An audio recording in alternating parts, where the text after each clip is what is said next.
Spotlight நீங்க கொடுத்துறீங்களா sister எனக்கு?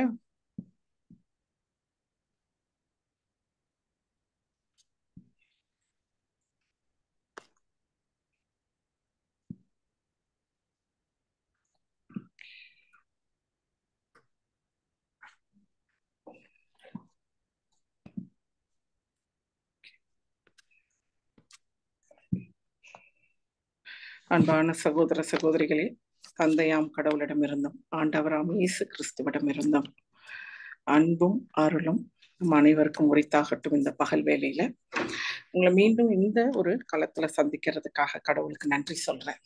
இன்னைக்கு நாம ஒவ்வொரு நாளும் அதிகமாக தியானிக்கிற வார்த்தைகள் என்னன்னா விசுவாசம், நம்பிக்கை, போராட்டம். எப்படி இந்த போராட்டத்தை நம்ம எதிர்கொள்வது, என்னென்ன அதற்காக நம்ம பயிற்சியை மேற்கொள்ளணும், எந்த விதமான இறை வார்த்தைகளை நாம இதற்காக கையாளணும், எந்த இறை வார்த்தைகளை நம்ம இருதயத்துல விதைக்கணும், இப்படிப்பட்ட வார்த்தைகளை ஈவன் ஒவ்வொரு நொடியும் நிமிடமும் நம்ம அதிகமா பயன்படுத்துறோம், தியானிக்கிறோம், இதை கற்றுக்கொள்வதற்காக நம்ம நினைக்கிறோம். இப்படிப்பட்ட ஒரு சூழ்நிலையில நம்பிக்கை என்றால் என்ன, அதனுடைய தன்மைகள் என்ன, அதை எப்படி எப்படி நம்ம அதுல பயிற்சி பெறணும், எப்படி அந்த நம்பிக்கையில நம்ம நிலைத்து நிற்க முடியும், இப்படின்றது ஒரு பக்கம் நமக்கு இதற்கான ஒரு படிப்பினை நமக்கு கிடைத்து கொண்டு வருகிறது.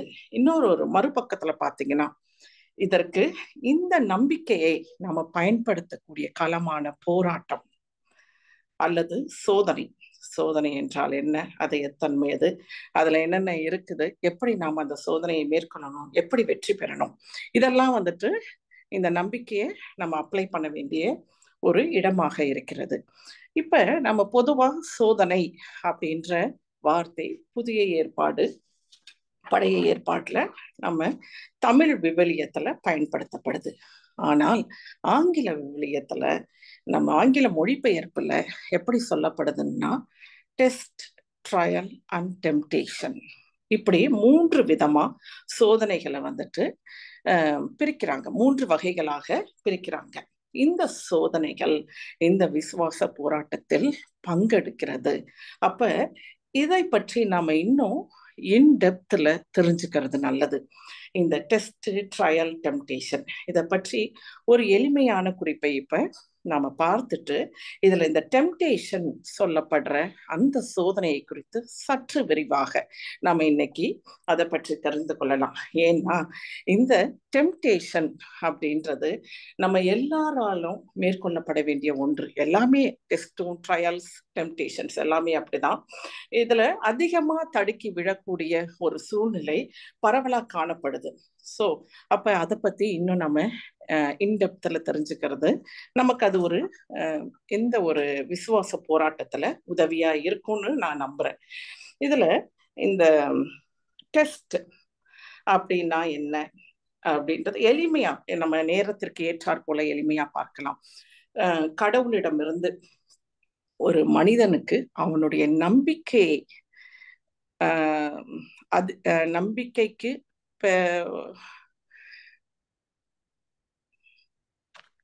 ஒரு அவன் அந்த வைக்கப்படுகின்ற ஒரு பரீட்சைன்னு வச்சுக்கலாமே, சரிங்களா? ஆபிரகாமுக்கு பிதாவால் ஒரு கட்டளை கொடுக்கப்பட்டது. அவருடைய அன்புக்குரிய மகனை ஈசாக்கை பலியிட அழைக்கப்பட்டார். அப்ப இந்த நேரத்துல அவருடைய ஆட்டிடியூட்ஸ் எப்படி இருந்தது, செயல்முறை என்னவாக இருந்தது, ஆபிரகாம் அதை எப்படி எதிர்கொண்டார்? அந்த நேரத்துல உட்கார்ந்து கடவுளை தூஷிச்சாரா, இல்லாட்டினா மனம் கலங்கி போனாரா, என்ன மாதிரி அந்த ஒரு டெஸ்ட்டை அவர் எடுத்து சென்றார்? அதன் மூலம் அவர் பெற்றுக்கொண்டது என்ன? அந்த விசுவாசத்தின் தந்தை அப்படின்ற ஒரு அடைமொழி அவருக்கு அந்த இடங்கள்ல வழங்கப்பட்டது. எப்படி அவருடைய ஒவ்வொரு ஸ்டெப்பும், இந்த ஆபிரகாம் ஈசாக்கை பலியிட செல்ற ஒவ்வொரு வரிகளுமே ஒவ்வொரு வார்த்தைகளும் நமக்கு பெரிய ஒரு படிப்பினையை இந்த காலகட்டத்துல நம்ம அதை படிக்கிறப்ப இது நடந்தது 2000 வருடங்களுக்கு முன்பு இது நடந்ததாக இருந்தாலும் இந்த காலகட்டத்துல அதை படிக்கும் பொழுது நமக்கு நம்ம எப்படி இந்த மாதிரி சூழ்நிலையில நடந்து கொள்ளணும்ன்ற ஒரு தெளிவை கொடுக்குது. சரிங்களா? அதே போல ட்ரையல் அப்படின்றது என்னன்னா, இந்த இதுக்கு வந்துட்டு நம்ம இந்த டெஸ்ட்ன்றதுக்கு ஷாத்ராக், மேஷாக், ஆபத்நேகா, இந்த தானியேல்ல வரக்கூடிய இந்த ஒரு 3 நபர்கள் எப்படி வந்துட்டு அந்த நேபுகத்நேசருடைய எப்படி அதை கையாண்டாங்க, அந்த இடத்துல வந்துட்டு அவர் தன்னை வணங்க சொல்லும் போதும் அந்த அந்நிய தெய்வத்தை வணங்க சொல்லும் போதும் எப்படி அவர்களுடைய வார்த்தைகள், எப்படிப்பட்ட வார்த்தைகளை உபயோகப்படுத்தினார்கள், எப்படி அதனை செயல்முறைப்படுத்தினார்கள், தன் உண்மையான ஒரே கடவுளின் மீது வைத்திருந்த நம்பிக்கை எப்படி வந்து அவங்க அந்த இடத்துல டெலிவர் பண்ணாங்க, அதன் மூலம் அவர்களுக்கு கிடைத்த மாட்சி என்ன, மகிமை என்ன அப்படின்றத பார்க்கலாம். அதே போல நம்ம நோவாவுக்கு ஒரு கட்டளை கொடுக்கப்பட்டது, ஒரு பெரும் வெள்ளம் வரப்போது, அதை எதிர்கொள்வதற்காக ஒரு படகு கட்டு அப்படின்னு கடவுள் டைரக்டா இன்ஸ்ட்ரக்ட் பண்ணி ஒரு படகு கட்டப்பட்டது. அப்ப சுற்றி இருந்தவர்களால வந்து பலவிதமான ஒரு கேலிக்கு அவர் உள்ளான போதும் கடவுள் மீது வைத்திருந்த நம்பிக்கை, அவருடைய வார்த்தையின் மீது வைத்திருந்த நம்பிக்கையினால் அவர் செய்து அதனால் அவர் இறுதியில் பெற்றுக்கொண்ட மாட்சி என்ன, உலகமே தண்ணீரால அடைக்கப்பட்ட போதும் அவருடைய குடும்பம் தப்பிக்கப்பட்டது, கடவுளுடைய இன்ஸ்ட்ரக்ஷன் படி நடந்ததுனால. ஆக இப்படிப்பட்ட எடுத்துக்காட்டுகளை இறை வார்த்தையில நம்ம பழைய ஏற்பாட்டுல பார்க்கிறோம். இப்ப அடுத்ததாக இது டெஸ்ட் அப்படின்ற, இதையும் சோதனைன்ற வார்த்தையை தான் குறிப்பிடுறாங்க. ஆகவே சகோதரிகளே, நம்ம வந்து எஸ்பெஷலி சோதனைன்னு வரக்கூடிய இடங்கள்ல எல்லாம் இந்த ஆங்கில மொழிபெயர்ப்பு உங்களுக்கு என்று சொல்லப்பட்ட எல்லா ஆங்கில மொழிபெயர்ப்புகளையும் படிக்க வேண்டாம். என்ன மொழிபெயர்ப்புகளை படித்தால் நலம்னு பிரதர் வந்துட்டு அட்வைஸ் பண்ணியிருக்காங்களோ அந்த மாதிரி ஒரு ஆங்கில மொழிபெயர்ப்புகளை தயவு செய்து எடுத்து வச்சு பார்த்து, இது டெஸ்ட்ன்ற வேர்டு அங்க மென்ஷன் பண்ணியிருக்கா, அல்லது ட்ரையல்ன்ற வேர்டு மென்ஷன் பண்ணியிருக்கா, டெம்டேஷன்ற வேர்டு மென்ஷன் பண்ணியிருக்கான்னு பார்த்து நம்ம பகுத்துணரணும். அடுத்தது ட்ரையல்ன்ற வார்த்தை வந்துட்டு இந்த இடத்துல எப்படி கையாளப்படுது அப்படின்னா, நம்ம கிறிஸ்துவுக்காக படுகின்ற துன்பங்கள், அவருடைய மாட்சிமையிலையும் மகிமையிலையும் பங்கு கொள்வதற்காக நாம் படுகின்ற அந்த துன்பங்கள் வந்துட்டு ட்ரையல்ன்ற கண்ணோட்டத்துல இங்க எடுத்து ஆளப்படுகின்றது. இதற்கு எடுத்துக்காட்டா வந்துட்டு நம்ம ஒரு இறை வார்த்தையை பார்க்கலாம். அப்ப இன்னும் கொஞ்சம் நமக்கு தெளிவு கிடைக்கும். என்னன்னா 1 பேதுரு 1:7 அந்த இறை வார்த்தையை நம்ம படிக்கும் பொழுது 1 பேதுரு 1:7 எடுத்தவர்கள் படிக்கலாம். அழியக்கூடிய பொன் நெருப்பினால் புடமிடப்படுகிறது, அதை விட விலை உயர்ந்த உங்கள் நம்பிக்கையும் மெய்ப்பிக்கப்படவே துயருறுகிறீர்கள். இயேசு கிறிஸ்து வெளிப்படும் போது அந்நம்பிக்கை உங்களுக்கு புகழும் மாண்பும் பெருமையும் தருவதாய் விளங்கும். இது ஒரு எக்ஸாம்பிள் தான் நான் இங்க கொடுத்திருக்கிறேன். இந்த துயரம், இந்த சோதனை இந்த இடத்துல வந்துட்டு எதை மென்ஷன் பண்ணுதுன்னா ட்ரையலை தான் மென்ஷன் பண்ணுது. கிறிஸ்துவுக்காக நாம் படும் துன்பங்கள், அவர் பொருட்டு, அவர் பெயரின் பொருட்டு, நம்பிக்கையின் பொருட்டு, அவருடைய கிறிஸ்துவின் அன்பின் பொருட்டு நாம் படக்கூடிய பாடுகள், இது வந்து முழுமையா ட்ரையல் என்று இந்த இடத்துல பதிவு செய்யப்படுகிறது. இப்ப முக்கியமான கட்டத்துக்கு வர்றோம். இன்றைய டாபிக் என்னன்னா டெம்டேஷன். இந்த டெம்டேஷன் அப்படின்றது சோதனைன்னு தான் தமிழ்ல குறிக்கப்பட்டிருக்குது. சரிங்களா? இதுக்கு சரியான ஒரு எடுத்துக்காட்டு என்னன்னா, இயேசு கிறிஸ்து பாலை நிலத்துல சோதிக்கப்படுதல்னு நமக்கு தமிழ்ல கொடுக்கப்பட்டிருக்கிறது. ஆனா ஆங்கில மொழிபெயர்ப்புல டெம்டேஷன் அப்படின்ற வார்த்தையை அந்த இடத்துல கையாளுறாங்க. இப்ப இந்த டெம்டேஷன்னா என்ன, அதை நம்ம முதல்ல தெரிஞ்சுக்கிறது சால சிறந்ததுன்னு நினைக்கிறேன். யாக்கோபு அதிகாரம் 1 இறைவார்த்தை 14-15 இதுல என்ன சொல்லப்படுதுன்னா, ஒவ்வொருவரும் தம் சொந்த தீய நாட்டத்தினாலேயே சோதிக்கப்படுகின்றனர், அது அவர்களை கவர்ந்து மயக்கி தன்வயப்படுத்துகிறது. பின்னர் தீய நாட்டம் கருக்கொண்டு பாவத்தை பெற்றெடுக்கிறது, பாவம் முழு வளர்ச்சி அடைந்து சாவை விளைவிக்கிறது. ஆக ரொம்ப எளிமையான ஒரு சொற்றொடர்ல சொல்லணும்னா, நம்ம சொந்த ஆசையிலிருந்து எழக்கூடிய விருப்பங்கள், அந்த விருப்பங்கள் எது நம்ம இருதயத்துல விதைக்கப்பட்டிருக்குதோ, இந்த உலகப்பூர்வமான ஆசைகள், சரிங்களா, அதிலிருந்து எழக்கூடிய விருப்பங்கள், அந்த விருப்பங்களை நாம செயல்படுத்தும் பொழுது அது அந்த ஒரு கரு என்ன செய்யுது, வளர்ச்சி அடையுது. இதுதான் ஃபர்ஸ்ட் கருவே. அதுதான் ஃபர்ஸ்ட் எடுத்தோன்னா அது வந்துட்டு டெம்டேஷனா நிற்காது. ஸ்டார்டிங் பாயிண்ட் வந்துட்டு கரு கரு அதுதான் முக்கியமான ஒரு ரூட். அந்த ரூட்ல இருந்து வளர்ந்து சிறிது சிறிதாக அந்த பாவத்தை நோக்கி, சாவை நோக்கி அழைத்து செல்லுகின்றது. சரிங்களா? ஆக அப்ப இதுல நம்ம எவ்வளவு கவனமா இருக்கணும். இதை பற்றி பயப்படணும்னு நான் சொல்லல. ஆனால் இதை குறித்து கவனமாக இருக்க வேண்டும். சரிங்களா? அதை நம்ம எப்படிலாம் கவனமா இருக்கலான்றத நம்ம பார்க்கலாம். இப்ப நான் சொன்ன உங்களுக்கு மத்தேயு அதிகாரம் 4 இறைவார்த்தைகள் 3-11 வரை, இதுதான் வந்துட்டு இயேசு கிறிஸ்து பாலை நிலத்துல சோதிக்கப்படுவதற்கான அந்த இறை வார்த்தைகள் இங்கு இருக்கிறது. இப்ப நம்ம பார்த்தோம்னா அங்க வந்து இயேசு கிறிஸ்துவ 3வது இறை வார்த்தை, சோதிக்கிறவன் அவரை அணுகி, நீர் இறைமகன் என்றால் இந்த கற்கள் அப்பமாகும்படி கட்டளையிடும் என்றான். ஆக அவன் என்ன வார்த்தையை உபயோகிக்கிறான் பாருங்க, இறைமகன் என்றால். இந்த வார்த்தையை நாம குறிப்பிட்டு கவனிக்கணும். இந்த வார்த்தையை பாருங்க, இது இந்த இறை மகன்ற என்ற வார்த்தை எங்க குறிக்கப்படுது அப்படின்னா, மத்தேயு இதற்கு முதல் அதிகாரத்துல கடைசி இறை வார்த்தை, மத்தேயு 3வது அதிகாரம் 17வது இறைவசனம் என்ன சொல்லுதுன்னா, அப்பொழுது என் அன்பார்ந்த இறைமகன், என் அன்பார்ந்த மைந்தர் இவரே, இவர் பொருட்டு நான் பூரிப்படைகிறேன் என்று வானத்திலிருந்து ஒரு குரல் கேட்டது. ஆக அந்த வார்த்தையை அங்க சுற்றி எத்தனையோ பேர் இருந்தார்கள். அவர்களுக்கெல்லாம் கேட்டுதான் தெரியல எனக்கு. ஆனா இதை சரியாக கவனித்து அழகை தனக்குள்ள நோட் பண்ணி வச்சிருக்கிறான். சோ நம்ம ஒவ்வொருத்தரை குறித்த ஒரு தி பெஸ்ட் பிளான் வந்துட்டு கடவுளுக்கு உண்டு. அந்த பெஸ்ட் பிளானோடைய ஒரு சிறிய பார்ட் அவனுக்கு தெரியுது. சம்பவம் அதை அவனா தெரிஞ்சுக்க முடியாது. ஜீசஸ் அலோவ் பண்றாரு, பரவாயில்ல தெரிஞ்சுட்டு போட்டோன்னு, இதை வச்சு இவன் என்ன செய்யறான்னு பாக்கலான்னு. ஆனா அந்த பிளானை தெரிஞ்சுக்கிட்டு அதோடைய ஒரு சிறிய அம்சம் மட்டும்தான் அவனுக்கு தெரிஞ்சிருக்கும். ஆக இவர் தான் இறை மகன், பிதாவினுடைய அன்பார்ந்த மகன்றது அவனுக்கு தெரிஞ்சிருச்சு.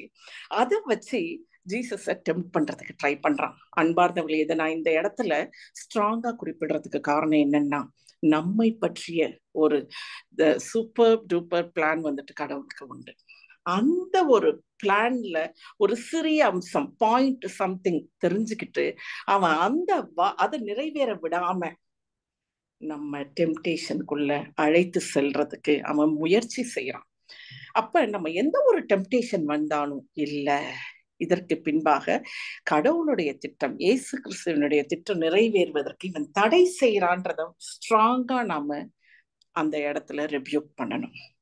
பிரைஸ் தி லார்ட், ஹalleluya. இப்ப முதல் வார்த்தை பாருங்க, நீர் இறைமகன் என்றால் இந்த கற்கள் அப்பமாகும்படி கட்டளையிடும் அப்படின்னு சொல்றான். இப்ப ஃபர்ஸ்ட் அவன் எடுத்ததே சாப்பாடு பத்தி தான். ஓகே, சோ இந்த தலையாய பாவங்கள் 7 இருக்கிறதுல ஒரு பாவம் வந்துட்டு பெருந்தீனி. சோ அன்புக்குரியவர்களே, இந்த இடத்துல இதை விளையாட்டுக்காகவோ கேலிக்காகவோ இதை நான் குறிப்பிட விரும்பல. இதை சீரியஸா நாம கொஞ்சம் இதுல ஒர்க் அவுட் பண்ண வேண்டியது இருக்குது. பாத்தீங்களா, அப்பேற்பட்ட இயேசு கிறிஸ்து கிட்டயே அவன் போடுற வார்த்தையை பாருங்க. அப்ப இந்த வார்த்தையை கொண்டு நம்மிடம் அவன் செயல்பட விடாமல் நம்ம தடுக்கிறது நம்முடைய கடமை. இதற்கு ஒரு சரியான உதாரணம் என்னன்னா நான் வார்த்தைகளை சொல்றேன், இங்க வீட்டுல அதை நிதானமா படிச்சு பாருங்க. தொடக்க நூல் 25வது அதிகாரம் இறை வார்த்தைகள் 29-34 முடிய. இதுல ஈசா பற்றியும் யாக்கோபு பற்றியும் குறிக்கப்படுது.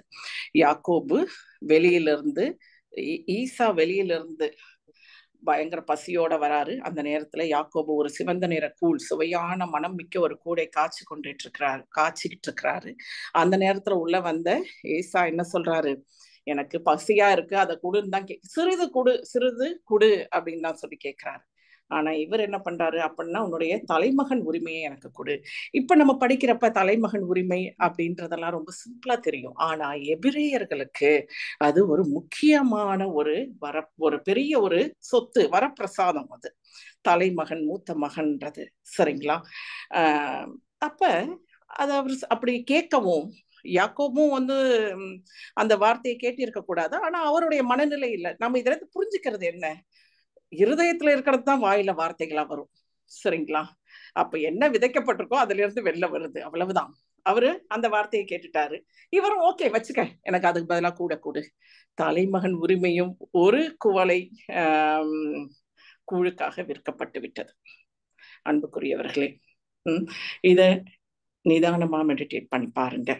நான் இன்று சில உதாரணங்களை மட்டும் நான் சொல்லிட்டு போறேன். அடுத்ததா நம்ம பார்க்க வேண்டியது என்னன்னா, கிறிஸ்து அதை எப்படி ஹேண்டில் பண்றாரு பாருங்க. மனிதர் அப்பத்தினால் மட்டுமல்ல, மாறாக கடவுளின் வாய்ச்சொல் ஒவ்வொன்றாலும் வாழ்வார் என மறைநூலில் எழுதியுள்ளதே. டைரக்டா என்ன சொல்றாரு? அவனை ஹிட் பண்றாரு. இந்த கல் அப்பமாகட்டும், நீ கட்டளை இடுன்னு சொன்னோன்னு இறை வார்த்தையை கொண்டு அவனை அங்கிருந்து அப்புறப்படுத்துகிறார். ஆக கிறிஸ்துவுடைய இருதயத்துல இறை வார்த்தைகள் நிரப்பப்பட்டிருந்தது. சரியா அந்த நேரத்தை அவர் யோசிக்கல, பதறல, தவறான எந்த ஒரு செயல்களுக்கும் போகல. இம்மீடியட்டா ஆன்சர் இருதயத்திலிருந்து வாய் வழியாக வெளியில வருது. ஆக சகோதரிகளே, நமக்கு எவ்வளவு முக்கியம் இறை வார்த்தைகளை விதைப்பதும் அதனை தியானிப்பதும்ன்றது நம்ம சிறிது சிறிதா இதுல நாம தெரிஞ்சு கொள்ளணும். அடுத்ததா பாருங்க, அவன் என்ன செய்யறாருன்னா, அலகை அவரை எருசலேம் திருநகரத்திற்கு கூட்டி சென்றது. கோவிலின் உயர்ந்த பகுதியில் அவரை நிறுத்தி, நீர் இறைமகன் என்றால் கீழே குதியும், கடவுள் தம் தூதருக்கு உம்மை குறித்து கட்டளையிடுவார், உமது கால் கல்லில் மோதாதபடி அவர்கள் தங்கள் கைகளில் உம்மை தாங்கிக் கொள்வர் என்று மறைநூலில் எழுதியுள்ளது அப்படின்னு சொல்றான். இதுக்கு நம்ம கண்டிப்பா ஒரு உதாரணம் பார்த்தே ஆகணும். நம்ம அனைவருக்கும் தெரிந்த பழைய ஏற்பாட்டுல இருக்கக்கூடிய ஒரு உதாரணம். இதனுடைய அடிப்படை என்ன பாருங்க. கடவுளை, அவருடைய வார்த்தையை, அவருடைய வாக்குறுதியை சோதிப்பது. இதுதான். இதன் அடிப்படையில தான் அலகை அடுத்த ஒரு அம்பை அங்க எய்து ஏசு கிறிஸ்து கிட்ட. இதுக்கு சரியான உதாரணம் என்ன சொல்லலாம் அப்படின்னா,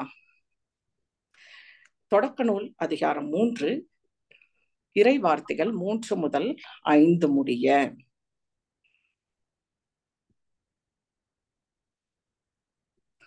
ஆதாம், ஏவாள். ஆனால் தோட்டத்தின் நடுவில் உள்ள மரத்தின் கனியை மட்டும் நீங்கள் உண்ணக்கூடாது, அதை தொடவும் கூடாது, மீறினால் நீங்கள் சாவீர்கள் என்று கடவுள் சொன்னார் என்றால்.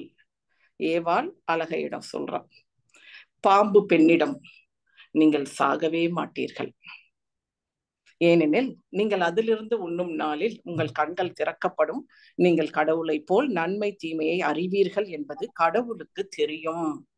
ஆக ஒரு டவுட் அங்க விதைச்சாச்சு. கடவுள் கொடுத்த கட்டளைய மீறதற்கான ஒரு டவுட்.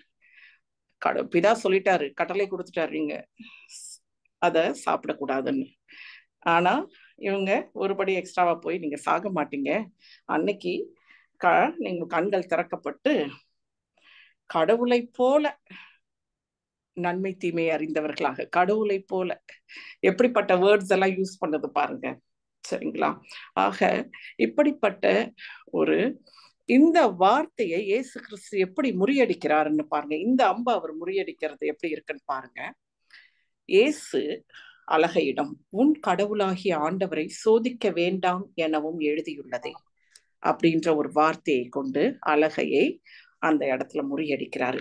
இந்த டெக்னிக்ஸ் எல்லாம் நம்ம வெளியில இருந்து டெக்னிக்ஸ் பெருசா கத்துக்கணும்னு அவசியம் இல்லை சகோதரிகளே. இறை வார்த்தையை ஆழப்படைச்சு அந்த சிச்சுவேஷன்ஸை பாக்குறப்ப இப்படி அதே டெக்னிக்ஸை நம்ம யூஸ் பண்ண, ஏன்னா அதே அழகை அதே டெக்னிக்கை தான் நம்ம இப்படி யூஸ் பண்ணிக்கிட்டு இருக்கிறோம். நாமளும் அதை இயேசு கிறிஸ்து எப்படி முறியடித்தார், அவர்களுடைய சீடர்கள் எப்படி முறியடித்தார்கள், நம்ம இறை வாக்கினர்கள் எப்படி முறியடித்தார்கள்ன்ற நமக்கு அந்த ஒரு எடுத்துக்காட்டு அங்க இருக்கு. அதையே நாம எடுத்து ஆழ படித்து மனப்பாடம் செய்து அதை வந்து தியானிச்சு இருதயத்திலையும் மனதிலையும் நிரப்பணும்னு வச்சுக்கோங்களேன், நம்மளால ஈஸியா இதை ஓவர் கம் பண்ண முடியும். ஹalleluya, praise the Lord. இப்ப அடுத்ததா மூன்றாவது என்ன, அது அழகை வந்துட்டு ஜீசஸ் கிட்ட போடுற ஒரு எய்கிற அம்பு என்னன்னு பாருங்க. மறுபடியும் அழகை அவரை மிக உயர்ந்த ஒரு மலைக்கு கூட்டி சென்று உலக அரசுகள் அனைத்தையும் அவற்றின் மேன்மையையும் அவருக்கு காட்டி, நீர் நெடுஞ்சான் கிடையாக விழுந்து என்னை வணங்கினால் இவை அனைத்தையும் உமக்கு தருவேன் என்றது. அப்பொழுது இயேசு அதனை பார்த்து, அகன்று போ சாத்தானே, உன் கடவுளாகிய ஆண்டவரை வணங்கி அவர் ஒருவருக்கே பணி செய் என்றும் மறைநூலில் எழுதியுள்ளது என்றார். எவ்வளவு சூப்பர்பா அதை வந்துட்டு அந்த இடத்தை விட்டு அப்பால் போக வச்சுட்டார் பாருங்க. ஏன்னா இந்த இடத்துல இயேசு கிறிஸ்து டைரக்டா முதல் இரண்டு இடங்கள்ல அவர் கடிந்து கொள்ளவில்லை. ஆனா இந்த இடத்துல முதல் 2 கேள்விகளுக்கும் அவர் வந்துட்டு பதில் சொல்றாரு. ஆனா இந்த இடத்துல அவர் கடிந்து அப்புறப்படுத்துறாரு. என்னன்னா விஷயம் அப்படிப்பட்டது. என்ன செய்ய சொல்லுது? என்னை நெடுஞ்சான் கிடையாக விழுந்து வணங்கினாள். எப்படிப்பட்ட வார்த்தையை பாருங்க சகோதர சகோதரிகளே. இன்னைக்கு நெடுஞ்சான் கிடையா போய் நம்ம டெவில் காலையில விழறதுன்னா போய் இன் பர்சனா அதை செய்யறதுன்னு கிடையாது. நாம டெவ்லிஷ் திங்ஸ், இந்த சாத்தானிக்குரிய இறைவார்த்தைக்கு எதிரான செயல்களை செய்யும் பொழுது நெடுஞ்சான் கிடையா அவனை விழுந்து வணங்குறதுக்கு சமம் அது. ஹalleluya, praise the Lord. அன்புக்குரிய சகோதர சகோதரிகளே, இந்த இடத்துல நாம இப்படிப்பட்ட சந்தர்ப்பங்கள் வரும் பொழுது, கண்டிப்பா எல்லாருக்கும் உண்டு, வரும் பொழுது இம்மீடியட்டா டைரக்டா அந்த இடத்தை விட்டு அப்பால துரத்தணும். இதுல இயேசு கிறிஸ்துவுடைய வாழ்க்கையில நடந்த புனித பேதுரு, அந்த சம்பவம் நம்ம அனைவருக்கும் தெரியும், அந்த நிகழ்ச்சி அனைவருக்கும் தெரியும். ஆனா இன்னும் ஒரு விஷயத்த நம்ம இந்த இடத்துல மேற்கோள் காண்பிக்க விரும்புறேன். சவுல், பழைய ஏற்பாட்டு அரசரான சவுலை குறித்து இந்த இடத்துல நான் சொல்ல விரும்புறேன். இது பாருங்க, இந்த மூன்றாவது, முதல் இது உணவு, 2வது எய்ம் வந்துட்டு கடவுளை அல்லது அவருடைய வார்த்தையை வாக்குறுதியை சோதிப்பது, 3வது அதிகாரம். இன்னைக்கு இந்த உலகத்துல அதிகாரம், பதவி ஆசை, நிர்வாகம், இதன் மீதெல்லாம் ஒரு பெரிய ஆசை, பெரிய பற்று எல்லாருக்குமே இருக்குது. அதோடைய லிமிட்டேஷன்ஸ் பெர்சன்டேஜ் வேணா கூட குறைய இருக்கலாம், சரிங்களா? ஆக அவன் என்ன சொல்றது, நீ என்ன வணங்கி விழுந்தன்னா இந்த இவை அனைத்தையும் உனக்கே தரும். அங்க இருக்கின்ற அரசுகளை சுற்றி காண்பித்து இயேசு கிறிஸ்து கிட்ட சொல்லுது, என்னை விழுந்து வணங்கினால் இந்த அரசு அனைத்தையும் உனக்கே தருவேன் தான் சொல்லுது. ஆக அதற்கான ஒரு கவர்ச்சியை அந்த இடத்துல தூவுது. இந்த டெம்டேஷனுக்கு என்ன ஒரு வார்த்தைகள் எல்லாம் நம்ம உபயோகிக்கலாம்னு பாத்தீங்கன்னா, கவர்ச்சி, தூண்டல், தீய நாட்டம், இதெல்லாம் உபயோகிக்கலாம் தமிழ்ல, சரிங்களா? இப்படிப்பட்ட ஒரு கவரக்கூடிய ஒரு இதை வந்துட்டு ஒரு அம்பை வந்துட்டு ஜீசஸ் கிட்ட அது எய்யுது, சரிங்களா? சோ இந்த இடத்துல பாத்தீங்கன்னா இந்த பவுல் அவரை பற்றி நான் இந்த இறைவார்த்தை பகிர்வுக்காக என்னை தயாரிக்கும் பொழுது இந்த ஒரு பகுதியை நான் மீண்டும் படிக்க நேர்ந்தது. ரொம்ப காலம் ஆயிடுச்சு இதை படிச்சு. அதுல 1 சாமுவேல் அதிகாரம் 9 முழுக்க படிச்சு பார்த்தா பவுலை போல அவருடைய அந்த தூய ஆவியானவர் அவரை குறிப்பிட்டு அவரை வந்துட்டு ஒரு சிலருடைய தோற்றங்கள் வர்ணிக்கப்பட்டிருக்குது பழைய ஏற்பாட்டுல. அதுல பவுலும் ஒருவர். அவ்வளவு அழகு வாய்ந்தவர், பென்யமின் குலத்தவர்னு, சரிங்களா? அவருடைய குணநலன்கள் அதை வரிசையா படிச்சுட்டு வரப்ப எளிமையானவர், தன்னுடைய பணியாளிடம் கூட எளிமையாக பழகுபவர், கீழ்ப்படிதல் உள்ளவர், இறை வாக்கினர்களுக்கு அந்த காலத்துல திருக்காட்சியாளர்கள்னு சொல்லப்படுறாங்க, அவங்க கிட்ட பெரிய மதிப்பு கொண்டிருந்தவர், தன்னை நம்பாமல் கடவுளை நம்பக்கூடியவர்ன்றதெல்லாம் வந்துட்டு ரொம்ப தெளிவா இந்த 9வது அதிகாரம் 1 சாமுவேல்ல விளக்கப்பட்டிருக்குது. இதுல அதிகாரம் 10, அடுத்த அதிகாரத்துல 6வது இறை வசனத்தை படிக்கிறப்ப இன்னும் நல்லா நமக்கு தெரியும். என்னன்னா 1 சாமுவேல் அதிகாரம் 10 இறைவார்த்தை 6. பிறகு ஆண்டவரின் ஆவி உன்மேல் வலிமையோடு வரும், நீயும் அவர்களோடு பரவசம் அடைந்து பேசுவாய், நீயும் வேறு மனிதனாய் மாற்றப்படுவாய்ன்னு தீர்க்கதரிசி சாமுவேல் வாயிலிருந்து இப்படிப்பட்ட வார்த்தைகளை பெற்றவர் அவர். அடுத்த ஒரு வார்த்தை அதே அதிகாரத்துல 10வது அதிகாரம் 11வது வார்த்தை என்ன சொல்லுதுன்னா, இவரும் வந்துட்டு மற்றவர்களோடு இணைந்து பல பரவச பேச்சு பரவசம் அடைந்து அங்க இருக்கின்ற காட்சியாளர்கள் எல்லாம் பேசுறாங்க, அவங்க கூட இணைந்து இவரும் பேசுறாரு, பரவச பேச்சு பேசுறாரு. அப்ப அங்க இருக்கிற மக்கள் கிட்ட ஒரு ஒரு டயலாக் சொல்லப்படுது. என்னன்னா எல்லாரும் இதே டயலாக், இந்த கான்வர்சேஷன் தான் பேசிக்கிறாங்க. என்ன பேசுறாங்கன்னா, கீசின் மகனுக்கு என்ன நேரிட்டது, சவுலுடைய தந்தையின் பெயர், அவர் பென்யமின் குலத்தை சார்ந்தவர், கீசின் மகனுக்கு என்ன நேரிட்டது, சவுலும் இறைவாக்கினருள் ஒருவனோ, இப்படிப்பட்ட பலவிதமான பெருமைகளை கொண்ட கடவுளினுடைய அடியாளனாக இந்த சவுல் இருந்திருக்கிறாரு. உண்மையா மக்களே, சாமுவேல் அவர்கிட்ட பேசுறப்ப கூட இருக்கிறதுலயே சிறிய குலத்தை சேர்ந்தவன், எபிரேய குலங்கள்லயே ரொம்ப சிறிய குலமான பென்யமின் குலத்தை சேர்ந்த எனக்கா இது அப்படின்னு சாமுவேல் கிட்ட அவ்வளவு ஒரு தாழ்ச்சியா எளிமையா அவர் பேசுறாரு. எப்படிப்பட்டவர், என்னென்ன இப்படிப்பட்ட ஒரு திருக்காட்சியாளரை தேடி போய் என்ன விஷயத்துக்காக அவர் வந்தாரோ அதை பற்றி பேசக்கூடிய ஒரு மனிதன் நாளடைவில் இந்த அதிகாரத்தின் மீது, ஆட்சியின் மீது, மன்னர் என்ற அந்த ஒரு பதவியின் மீது அவருக்கு வந்த ஒரு அந்த பற்று, அந்த கவர்ச்சியினால அதாவது கடவுளுடைய கட்டளைகளை சரியாக அவருடைய புத்திக்குள் ஏற்ற முடியவில்லை. ஏன்னா இந்த கவர்ச்சி என்ன செய்யுது, அவருடைய புத்தியை மந்தப்படுத்தி விட்டது. அது என்ன செய்யுதுன்னா பாத்தீங்கன்னா, மக்களை சால்வ் பண்றதுக்கு தான் அவர் மக்கள் கிட்ட தான் நல்லபடியா நடந்துக்கணும், கடவுள் சொன்னதை கூட நாம செய்யறோம் செய்யலன்றது வேற, மக்களுடைய விருப்பங்களை சால்வ் பண்ணணும், பிளஸ் இந்த எண்ட் ஆஃப் த டே வரைக்கும் நான் ஒரு அரசனாவே இருக்கணும் அப்படின்றதுனால திருக்காட்சியாளனை தேடி போன அவருடைய கால்கள் ஒரு குறி சொல்லும் பெண்ணிடம் செல்லுகிறது. இது உங்க எல்லாருக்கும் அனைவருக்கும் தெரிந்த பகுதி. அது ஹalleluya, praise the Lord. ஆக சவுல் ஒன்றும் சாதாரணமான ஒரு மனிதர் கிடையாது.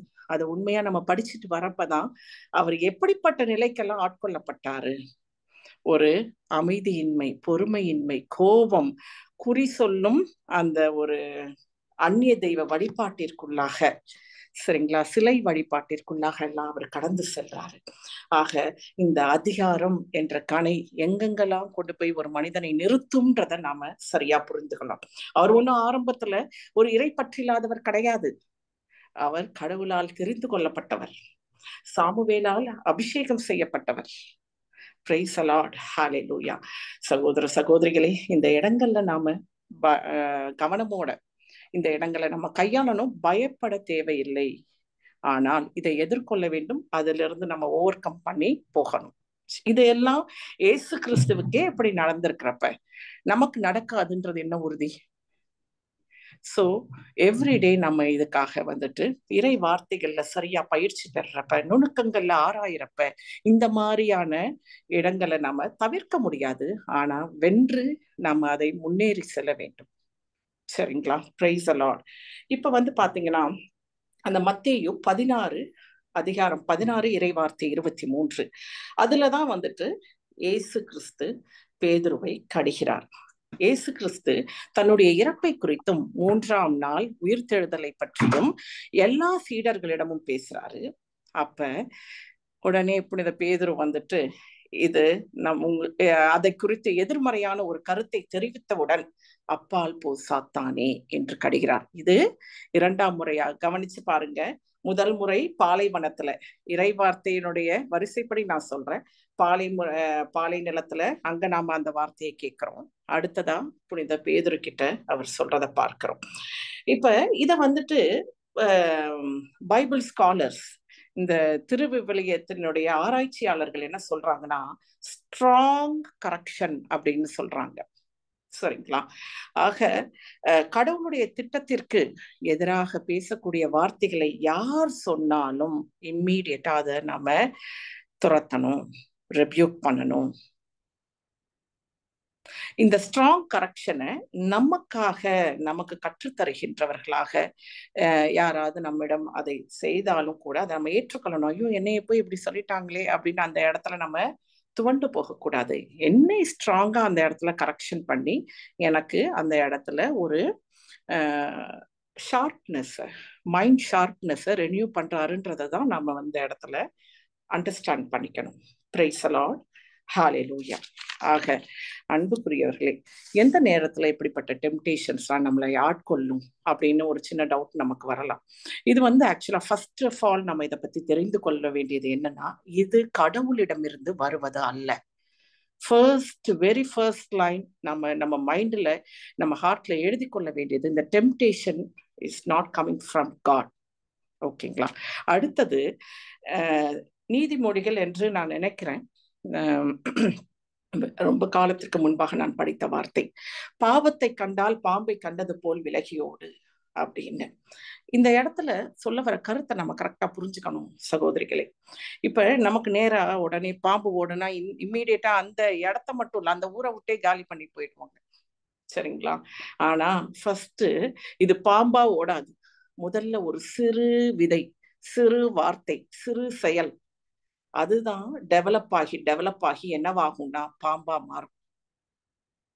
அப்ப அது சிறு விதையாக இருக்கும் பொழுதே, சிறு சொல்லாக இருக்கும் பொழுதே, சிறு செயலாக இருக்கும் பொழுதே நாம் அதை துரத்த வேண்டும், ரெபியூக் பண்ணியே ஆக வேண்டும். பிரைஸ் தி லார்ட், ஹல்லேலூயா. அப்ப இந்த இறை வார்த்தை எந்த நேரங்கள்ல எல்லாம் நம்மளுடைய மனதிலிருந்து இறை வார்த்தைகள் இதயத்துக்குள்ள விதைக்கப்படாம, தியானிக்கப்படாம ஒரு வறண்ட சூழ்நிலையில நாம இருக்கிறோமோ, இந்த ஸ்பிரிச்சுவல் ட்ரைனஸ் அண்ட் பிசிக்கல் ட்ரைனஸ்ன்னு சொல்லுவாங்க. ஸ்பிரிச்சுவல் ட்ரைனஸும் உண்டு, பிசிக்கல் ட்ரைனஸும் உண்டு. சரிங்களா? அந்த மாதிரி ஒரு ட்ரைனஸ்ல நம்ம போறப்ப இம்மீடியட்டா நமக்கு உதவி வரக்கூடிய ஆன்மீக குருவிடமிருந்து நம்ம அதற்கான உதவியை பெற்று, என்னால் இறை வார்த்தையை தியானிக்க முடியல, படிக்க முடியல, பிரேயர் பண்ண முடியல அப்படின்ற ஒரு உண்மையான சூழ்நிலையை குறித்து அவங்க கிட்டே இருந்து அதற்கான உதவிகளை பெற்றுக்கொள்ளணும். ஏனென்றால் அவர்களும் அதை கடந்து சென்றவர்கள், அவர்களுக்கும் அதுல அனுபவம் இருக்கிறது, இறை அனுபவம் இருக்கிறது. அதுதான் ரீசன். எல்லார்கிட்டையும் இதற்கான நாம சொல்யூஷனை எதிர்பார்க்க முடியாது. சரிங்களா? பிளஸ் உங்களுடைய சோலை பத்திய, உங்களுடைய ஆன்மாவினுடைய கண்டிஷன் அவங்களுக்கு நல்லா தெரியும். பிரைஸ் தி லார்ட், ஹல்லேலூயா. ஆக இந்த மாதிரி சிச்சுவேஷன்ஸை நம்ம கவனிக்கணும். தூய ஆவியானவருடைய உந்துதலுக்கு ஏற்றாற் போல உங்களுக்கு செயல்பட முடியலனாலும் இம்மீடியட்டா நம்ம அதற்கான ஒரு கரெக்ஷனை செய்து ஆகணும். ஒரு மெடிக்கேஷன், இப்ப எனக்கு ஒரு உடலுக்கு ஒரு சிறிதா உடல்நல குறைவு வந்துச்சுன்னா, நான் எனக்கு தெரிஞ்ச மெடிக்கேஷனை எடுப்பேன். இன்னும் அதை பத்தி சரியான ஒரு மெடிக்கேஷனுக்காக நான் மருத்துவரை நான் அணுகுவேன். அவர் ஒவ்வொன்றுத்துக்கும் தனித்தனியான மெடிக்கேஷன்ஸ் கொடுப்பாரு. ஏன்? அதுக்கு அப்படிப்பட்டதாக நாங்க ட்ரீட் பண்றாங்க, ஒவ்வொரு சிம்டமுக்கு ஏற்றாற் போல. ஆக என்னுடைய மனதிற்குள்ளும் இருதயத்திற்குள்ளும் பலவிதமான சிம்டம்ஸ்கள் இருக்கிறது. எல்லாம் ஒண்ணு கிடையாது, எல்லாருக்கும் ஒண்ணு கிடையாது. அந்த சிம்டம்ஸை கரெக்டா நம்ம டயக்னைஸ் பண்ணி அதை ட்ரீட் பண்ணணும். இது நாளடைவு அப்படியே கொண்டு போய்கிட்டே இருந்தோம்னு வச்சுக்கோங்க, அந்த ட்ரைனஸ்ல இந்த மாதிரி டெம்டேஷன்ஸ் அதிகமாக விழக்கூடிய சாத்தியங்கள் உண்டு. சரிங்களா? ஆக இப்ப சிம்டம்ஸ் சொல்லியாச்சு, எந்த நேரத்துல வருதுன்றத எனக்கு தெரிந்த என்னுடைய அனுபவத்தின் அடிப்படையில நான் சொல்லியிருக்கிறேன். இன்னும் பல சிம்டம்ஸ் அண்ட் சிச்சுவேஷன்ஸ் இருக்கலாம். அடுத்தது ரெசிஸ்ட் த டெவல், எப்படி எதிர்ப்பது இந்த இதை இந்த டெம்டேஷனை, இந்த கவர்ச்சியை எப்படி நாம எதிர்ப்பது அப்படின்னு பாத்தீங்கன்னா, 1 கொரிந்தியர் அதிகாரம் 10 இறைவார்த்தை 1 முதல் 14 வரை. இத முடிந்தா டிஸ்பிளே பண்ண முடிஞ்சதுன்னா நல்லா இருக்கும். Hello, praise Lord. இந்த அதிகாரத்தை தயவு செய்து நீங்க இப்ப டிஸ்பிளே பண்ணப்படுது, இந்த அதிகாரத்தை பாருங்க. 1 கொரிந்தியர் அதிகாரம் 10 இறைவார்த்தை 1-14 வரை. இப்ப இந்த அதிகாரம் என்ன சொல்லுதுன்னு பாருங்க. 4வது வார்த்தையிலிருந்து பார்க்கலாம். அவர்கள் அனைவரும் இஸ்ராயேல் மக்கள் பாலை நிலத்திலிருந்து கடந்து வராங்க. இதை பத்தி சொல்லிட்டு வருது. இந்த இறைவார்த்தை இப்படி பதிவிடப்பட்டிருக்குது. அவர்கள் அனைவரும் ஒரே ஆன்மீக பானத்தை பருகினார்கள். தங்களை பின்தொடர்ந்து வந்த ஆன்மீக பாறையிலிருந்து அவர்கள் பருகினார்கள். கிறிஸ்துவே அப்பாறை. அப்படி இருந்தும் அவர்களில் பெரும்பான்மையோர் கடவுளுக்கு உகந்தவர்களாய் இருக்கவில்லை. பாலை நிலத்திலேயே அவர்கள் கொல்லப்பட்டார்கள். எதனால அவங்க உகந்தவர்களா இருக்க முடியல, ஏன் கொல்லப்பட்டவர்கள் அப்படின்றதுதான் பின்வரக்கூடிய வார்த்தைகள்ல சொல்லப்படுது. அவர்கள் தீயனவற்றில் ஆசை கொண்டு இருந்தார்கள். 7வது இறைவார்த்தை, அவர்களுள் சிலரை போல நீங்களும் சிலைகளை வழிபடாதீர்கள். அப்ப தீயனவற்றில் ஆசை கொண்டிருந்தார்கள், சிலைகளை வழிபட்டார்கள். சிலைகளை வழிபடணும்ன்றது பிசிக்கலா செய்யணும்னு கிடையாது சகோதரிகளே. சிலை வழிபாடாகிய பேராசை அப்படின்ற ஒரு வார்த்தையை புனித சின்னப்பர் நமக்கு பதிவிடுறாரு. கொலேசியர் 3 அதிகாரம் 3 இறைவார்த்தை 5ல சொல்லப்படுது அந்த வார்த்தை. சிலை வழிபாடாகிய பேராசையை தவிர்த்து வாழுங்கள்னு சொல்லி. ஆக பேராசை எந்தெந்த இடங்கள்ல நமக்கு பேராசை இருக்கும்? உணவு, அதிகாரம், குடும்பத்துல, ஊழியத்துல, அதை போல அலுவலகத்துல, எந்த இடங்கள்லாம் நமக்கு பேராசை, அவங்க சோலுக்கு தெரியும் எந்த இடத்துல நம்மளுடைய அந்த பேராசை கிளம்புது, ஆசை கிளம்புதுன்றது டெஃபினட்டா தெரியும். சரிங்களா? உனக்கு அப்படி இருக்குன்னு நான் சொல்ல முடியாது, ஆனா எனக்கு இப்படி இருக்குன்னு சொல்லி அவங்க ஒரு கன்சல்ட் பண்றது ஈஸியா இருக்கும். சோ பேராசைக்கு இடம் கொடுக்க வேண்டாம். அதுவே சிலை வழிபாடாகிய பேராசை. ஓகே, நான் சிலையெல்லாம் வழிபடலப்பான்னு சொல்றது பெருசு கிடையாது. ஆனா பேராசைக்குள்ள இல்லாம இருக்கின்றோமா அப்படி என்று நம்மை சிந்தித்து பார்க்க வேண்டும். இப்ப அடுத்தது வேற என்னன்னா, அவங்க பரத்தமையில ஈடுபட்டார்கள். அவர்கள் ஆண்டவரை சோதித்தனர். 9வது வார்த்தை. 10வது வார்த்தை முணுமுணுத்தனர். 11வது வார்த்தை, இவை அனைத்தும் மற்றவர்களுக்கு எச்சரிக்கையாக அமைகின்றன. முணுமுணுப்பு, பேராசை, ஆண்டவரை சோதித்தல், பரத்தமையில் ஈடுபடுதல், சிலை வழிபாடு, தீயனவற்றின் மீது ஆசை கொண்டிருந்தார்கள். இதெல்லாம் பிறரான நமக்கு எச்சரிக்கையாக இருக்கின்றது. இதுல எல்லாம் நாம விழாம இருக்கணும்னா நம்ம இதுவரைக்கும் நாம சொன்ன இந்த இறை வார்த்தைகளை அந்த பகிர்வுல நாம கவனமா இதை பயிற்சி செய்யணும். 14வது வார்த்தை என்ன சொல்லுதுன்னா, மீண்டும் சொல்லுகின்றேன், சிலை வழிபாடை குறித்து எச்சரிக்கையாயிருங்கள். ஆக சிலை வழிபாடாகிய பேராசையை குறித்துதான் நம்ம எச்சரிக்கையா இருக்கணும். அவர் திரும்ப ஒரு முறை அந்த 14வது வார்த்தையில அப்படி சொல்றாரு. சரிங்களா? ஆக அன்புக்குரியவர்களே, இப்ப இதெல்லாம் கேட்கிறப்ப நமக்குள்ள ஒரு சின்னதா ஒரு என்னடா அது நம்மள ரொம்ப ஒரு மாதிரி பயப்படுத்தின மாதிரி இருக்குதே அப்படின்ற ஒரு எண்ணத்துக்குள்ள நீங்க கடந்து போக வேண்டாம். இதுக்கு ரொம்ப ஈஸி சொல்யூஷன் இருக்குது. நம்ம ஆல்ரெடி அதுல பயிற்சி பெற்றுக்கொண்டு வருகின்றோம். வாழ்வின் இறுதி வரை நான் பயிற்சி பெற்று முடிச்சுட்டேன்ற எண்ணத்துக்குள்ள மட்டும் யாரும் போக வேண்டாம். என்னையும் சேர்த்தே என்னுடைய இறுதி மூச்சு இருக்கும் வரை நாம இதுல படிப்படியாக பயிற்சி பெற வேண்டும். அதை என்னுடைய வாழ்க்கையில அப்ளை செய்யணும், வெற்றி பெற வேண்டும். ஓகே, இப்ப என்னன்னா மத்தேயு 6:33 என்ன வார்த்தை சொல்லுதுன்றா, அனைவருக்கும் தெரிந்த ஃபெமிலியரான வேர்ட், அனைத்திற்கும் மேலாக அவரது ஆட்சி, அவருக்கு ஏற்புடையவற்றை நாடுங்கள் அப்படின்னு. ஆக சகோதர சகோதரிகளே, இதுல நம்ம போக்கஸ்டா அவருடைய ஆட்சியையும் பற்றியும் அவருக்கு ஏற்புடையவை பற்றியும், இயேசு கிறிஸ்துவனுடைய ஆட்சியை குறித்தும் அவருக்கு ஏற்புடையதை குறித்தும் நாம கண்டென்ட்டா அதுல நாம கவனம் செலுத்தி அதை படித்து அதை தியானித்து என்ன இறை வார்த்தையின்படி நாம தொடர்ந்து செல்லும் பொழுது பொய்யை, உண்மைக்கு எதிரான பொய்மை, அதற்கப்புறம் வலிமைக்கு எதிரான பலவீனம், அதற்கப்புறம் விசுவாசத்திற்கு எதிரான அவ்விசுவாசம், இப்படிப்பட்ட அவனுடைய தன்மைகள் எல்லாம் அங்க உடைக்கப்பட்டோம். ஏன்னா இந்த கடவுளுடைய ஆட்சியையும் அவருக்கு ஏற்புடையவற்றுக்கும் எதிரா பேசுறவன் தான் சாத்தான். எதிரான செயல்களை செய்பவன் தான் அவன். எதிரான கோட்பாடுகளை கொண்டவன் தான் அவன். அப்ப இதுல நாம தரோவா இருந்ததுன்னா யாரு எனக்கு எதிராக நிற்க முடியும்? பிரைஸ் தி லார்ட், ஹalleluya. சகோதர சகோதரிகளே, இன்னும் கடைசியான ஒரு பதிவு என்னன்னா, நம்ம எவ்ரிடே என்னுடைய லைஃப் வந்துட்டு ஒரு சேலஞ்சிங்கா தான் போகுது. என்னுடைய குடும்ப வாழ்வாகட்டும், ஊழிய வாழ்வாகட்டும், என்னுடைய அலுவலக வாழ்வாகட்டும். அஃப்கோர்ஸ் எவ்ரிடே நான் இந்த 3 இடங்கள்லையும் போராடுறேன். விசுவாச போராட்டம் போராடுறேன். அதற்கு அடிப்படையான இறை வாக்குறுதிகளை துணையா கொண்டு நான் போராடுறேன். ஆனா இந்த போராட்டம் நமக்கு நல்லது. இதுல நம்ம சந்தோஷத்தோடு உவகையோடு நம்ம போராடணும். கஷ்டப்பட்டுக்கிட்டே என்னடா ஒரு பிரச்சனை முடிஞ்சா அடுத்த பிரச்சனை அப்படின்னு நினைக்க கூடாது. ஒரு போராட்டத்தை வென்று முடித்தவுடன் நமக்கு ஒரு அப்கிரேட் கிடைக்கும், ஒரு ப்ரமோஷன் கிடைக்கும். அது எல்லாருக்குமே உண்டு. பலர் அதை ஷேர் பண்ணாம இருப்பீங்க. நாங்க அதை தான் வந்துட்டு நன்றி அறிதல்ல வந்துட்டு ஷேர் பண்ணிக்கிட்டு இருக்கிறோம். எல்லா இடங்கள்லயும் நமக்கு ப்ரமோஷன் ஒவ்வொரு கிரேடுக்கும் ஏற்றாற் போல உண்டு. இந்த ப்ரமோஷனை மனசுல வச்சுக்கோங்க, போராடுங்க. ஏன் தெரியுங்களா? இயேசு கிறிஸ்துவனுடைய 2ஆம் வருகை வரப்ப நாம ஒருவரும் தலை குனிந்து வெட்கி போகாதபடி அந்த இடத்துல போராடணும்னா, யார் ஒருத்தர் வந்துட்டு போராட்டத்தை பற்றி தெரியாதவர்களால் அங்கு போராட முடியாது. போராட்டத்தில் பயிற்சி பெறாதவர்களால் அங்கு போராட முடியாது.